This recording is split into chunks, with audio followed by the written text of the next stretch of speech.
ഇഡ്ഡലിയുടെയും ദോശയുടെയൊക്കെ കൂടെ കഴിക്കാവുന്ന ഒരു ചമ്മന്തിയാണ് കേട്ടോ അത്. നല്ല ടേസ്റ്റാണ് കേട്ടോ. ഇതുവരെ ഉണ്ടാക്കാത്തവരുണ്ടെങ്കിൽ ഒന്ന് ട്രൈ ചെയ്ത് നോക്കണം കേട്ടോ. നമുക്ക് ഉണ്ടാക്കി നോക്കിയാലോ. ഒരു പാൻ ചൂടാകുമ്പോൾ അതിലേക്ക് ആവശ്യത്തിനുള്ള വെളിച്ചെണ്ണ ഒഴിച്ച് കൊടുക്കുന്നുണ്ട്.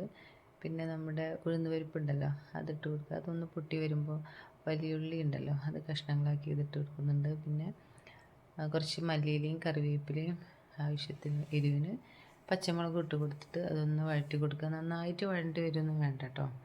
ഒന്ന് ജസ്റ്റ് വാടി കിട്ടിയാൽ മതി. പിന്നെ അതിലേക്ക് തക്കാളി ഇട്ട് കൊടുക്കുന്നുണ്ട്. അതൊന്ന് വഴണ്ടി വരുമ്പോൾ ചെറിയ ജീരകം ഉണ്ടല്ലോ, ചെറിയ ജീരകത്തിൻ്റെ പൊടിയാണ് ഞാൻ ഇട്ട് കൊടുക്കുന്നത്. ഇനി പൊടിയില്ലാത്തവർ ചെറിയ ജീരകം ഇട്ട് കൊടുത്താൽ മതി. പിന്നെ നമ്മുടെ തേങ്ങ ഇട്ട് കൊടുക്കുന്നുണ്ട്. തേങ്ങ നന്നായിട്ട് ഡ്രൈ ആവുമൊന്നും വേണ്ട.